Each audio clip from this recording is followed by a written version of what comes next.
Selamat malam, Assalamualaikum warahmatullahi wabarakatuh. Kami dari kelompok Interpreter Apps, saya Andri Setiawan, NPM 06 2019 107114, dan teman saya.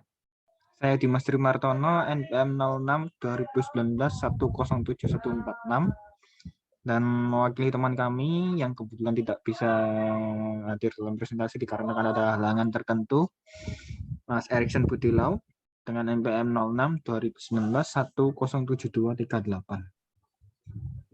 Kami akan mempresentasikan aplikasi kami, Interpreter Apps. Di bab pertama ini, bab pendahuluan dan latar belakang Interpreter Apps. Semakin berkembangnya teknologi, semakin banyak orang yang makin mudah dalam mengakses aplikasi, baik secara online maupun offline, dengan tujuan untuk memudahkan segala pekerjaan mereka, tidak hanya website, tidak hanya aplikasi untuk editing, aplikasi penjualan, aplikasi toko online, dan lainnya. Banyak developer yang mendeploy sebuah aplikasi yang khusus digunakan untuk penyandang disabilitas. Dengan menggunakan sistem AI atau Artificial Intelligence yang menggunakan kamera smartphone sebagai media utamanya. Interpreter Apps sendiri adalah aplikasi tunawicara, yaitu aplikasi yang menerjemahkan bahasa isyarat ke dalam teks atau kalimat dan huruf. Tunawicara merupakan ketidakmampuan seseorang dalam berkomunikasi. Hal tersebut disebabkan karena tidak berfungsinya bagian organ tubuh untuk berbicara seperti tenggorokan, pita suara, paru-paru, mulut, dan lidah. Seseorang penyandang tunawicara memiliki cara tersendiri dalam berkomunikasi dengan orang lain, yaitu dengan menggunakan bahasa isyarat. Bahasa isyarat merupakan alat komunikasi yang digunakan oleh penyandang tunawicara kepada orang normal. Dengan menggunakan gerakan tangan, mimik seperti kode yang mengartikan suatu kata atau huruf. Dalam hal ini, kami terfikirkan untuk membuat sebuah aplikasi yang di mana aplikasi tersebut dapat membantu seseorang penyandang tunawicara dalam melakukan komunikasi dengan menggunakan smartphone mereka. Aplikasi ini menerjemahkan bagian tubuh seorang tunawicara, baik bagian tangan ataupun hanya mimik, yang nantinya akan muncul pada layar lawan bicara sebagai teks atau susunan kata dari bahasa isyarat yang direkam oleh kamera smartphone si penyandang tunawicara. Sebaliknya, jika lawan bicara berkomunikasi dengan seorang tunawicara, maka di layar smartphone si penyandang akan tampil sebuah teks biasa. Di Indonesia ada dua bahasa isyarat yang digunakan, yaitu Sistem Isyarat Bahasa Indonesia atau SIBI dan Bahasa Isyarat Indonesia atau BISINDO. Sistem Isyarat Bahasa Indonesia atau SIBI adalah bahasa isyarat yang diadopsi dari America Sign Language atau ESL. Bahasa isyarat yang satu ini juga biasa digunakan dalam sekolah luar biasa atau SLB. Untuk berkomunikasi antar guru dan siswa maupun antar siswa dengan siswa lainnya. Sedangkan bahasa isyarat Indonesia atau BISINDO adalah bahasa yang digunakan oleh orang-orang yang tuli dan bisu sejak kecil. Bisa dibilang bahwa BISINDO ini adalah bahasa isyarat alami yang mudah dicerna oleh sesama penyandang tuli atau ketika dipakai berkomunikasi dengan orang normal. Selanjutnya, yaitu permasalahan. Berdasarkan latar belakang di atas, maka permasalahannya dapat diidentifikasi sebagai berikut. 1. Seorang penyandang tunawicara kesulitan saat berkomunikasi dengan masyarakat. 2. Data gerakan isyarat yang digunakan berupa huruf dan angka. Selanjutnya, C. Sasaran pengguna. Aplikasi buatan kami ditunjukkan untuk mereka yang mengalami kesulitan dalam berbicara atau tunawicara, dan juga untuk keluarga atau teman yang ingin berkomunikasi dengan penyandang disabilitas tunawicara. Untuk tujuan aplikasi interpreter apps, yaitu tujuan dibuatnya aplikasi interpreter adalah mempermudah saudara kita yang mengalami gangguan dalam berbicara untuk dapat berkomunikasi lancar dengan orang lain yang tidak mengerti bahasa isyarat. Aplikasi buatan kami akan menerjemahkan bahasa isyarat menjadi teks dan mempermudah kita yang tidak paham atau tidak bisa bahasa isyarat. Bab kedua yaitu data penelitian pendahulu. Dari riset data yang didapat, Badan Pusat Statistik atau BPS pada tahun 2019 mengadakan survei sosial ekonomi nasional atau Susenas memperkirakan terdapat sekitar 2.126.000 penyandang cacat tersebar di seluruh wilayah Indonesia, di mana terdapat 223.655.000 orang tunarungu dan 371.000 orang tunawicara dan 73.560.000 orang tunarungu wicara. Penyandang disabilitas tunawicara cenderung memiliki sifat pemalu dan tertutup dengan lingkungan sekitarnya. Karena keterbatasan dalam berkomunikasi yang kurang baik membuat penyandang tunawicara kurang percaya diri apabila harus berinteraksi dengan orang lain.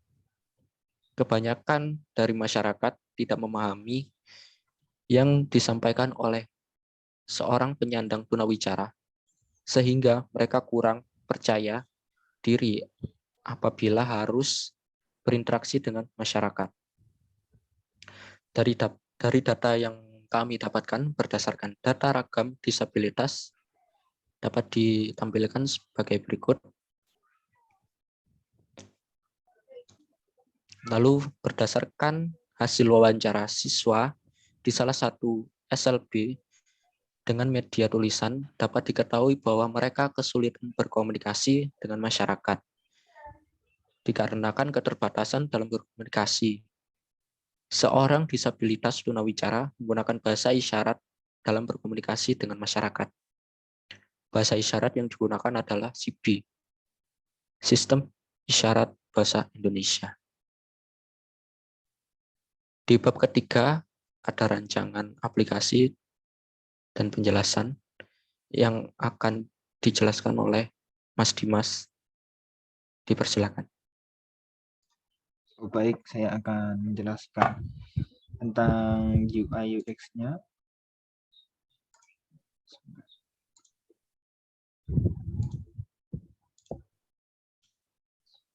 Oke, saya akan menjelaskan tentang mockup-nya aplikasi interpreter kami.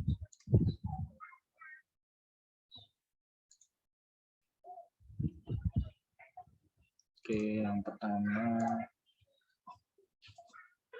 ini adalah jendela awal dari aplikasi interpreter kami. Di sini terlihat ada judul nama aplikasinya, interpreter.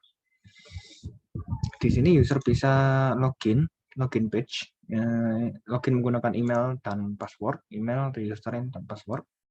Tapi apabila belum mempunyai akun, user dapat melakukan sign up dengan mengklik tombol yang ada di bawah ini. Oke, di sini user mengisi data dirinya, yaitu email, username, password, alamat, dan nomor telepon. Lalu check mark di bawah ini menandakan user itu bisu atau tuli. Oke. Setelah diisi langsung di create. Nah, di sini user dapat memilih bahasa isyarat yang biasanya digunakan oleh usernya. Karena bahasa isyarat di setiap negara itu berbeda-beda, jadi user dapat memilih salah satu yang digunakan. Oke, setelah dipilih di next, di jendela ini user akan mensinkronasikan gerakan tangan dan mimik wajahnya dengan bahasa isyarat yang telah dipilih tadi. Jadi AI akan mendetek dan mensinkronasikannya hingga keakurasiannya tercapai. Oke, setelah sinkronisasi selesai, akan otomatis kembali ke login page, user mengisi email dan username, lalu mengklik tombol login. Nah, di ini jendela ini di landing page ini ada hello, welcome, hello username, welcome to aplikasi interpreter. Di next ini akan menjelaskan tentang aplikasinya, yaitu Anda bisa memahami apa yang Anda tidak pahami. Lalu percakapan dengan disabilitas tidak pernah menjadi semudah ini. Lalu aplikasi ini bisa dikonekkan dengan gadget-gadget yang tersedia. Jadi seperti dengan smartwatch. Jadi apabila ada notifikasi dari aplikasi interpreter akan langsung muncul di smartwatch. Karena orang yang tuli itu mereka tidak bisa mendengarkan ringtone HP, jadi cenderung menggunakan getaran HP atau getaran dari smartwatch untuk notifikasinya. Oke. Mulai percakapan untuk melihat keajaibannya. Setelah di finish, ini adalah jendela utama dari aplikasi interpreter. Ini ada chat seperti ini, ada username, sebagainya. Lalu kalau diklik salah satu akunnya, ini muncul nama username, foto profil username, dan jendela chatnya. Bisa ketik pesan di sini untuk mengirim, dan ini untuk emoticon biasa. Lalu ini ada video call seperti ini. Oke, jadi ini kita sebagai orang normal, dan ibaratnya kita sebagai orang normal dan orang yang di sini sebagai orang yang disabilitas. Orang disabilitas ini tentu mereka menggunakan bahasa isyarat pada saat berbicara dengan kita, sehingga AI akan mendetek gerakannya dan mentranslasikannya menjadi teks seperti yang di bawah ini. Oke. Lalu ini adalah hasil dari translasinya AI-nya, dan yang di sebelah kanan ini adalah hasil dari suara kita yang ditranslasikan menjadi teks, sehingga orang yang disabilitas ini bisa memahami apa yang kita katakan. Sehingga kita dan orang disabilitas ini bisa saling berkomunikasi dengan normal. Oke.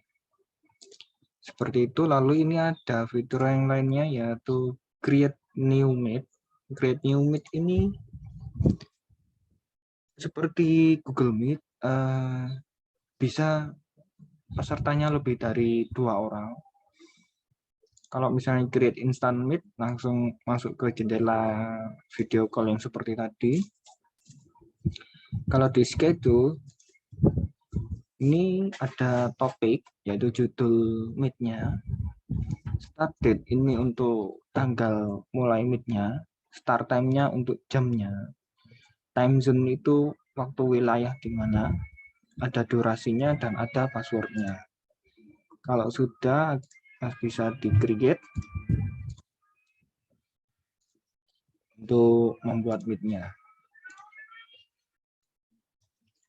Oke. Dari saya cukup itu. Baik, terima kasih Mas Dimas untuk presentasinya. Sekian presentasi dari kelompok interpreter apps. Mohon maaf apabila ada kata atau bahasa yang kurang. Akhir dari kami, Selamat malam. Wassalamualaikum warahmatullahi wabarakatuh.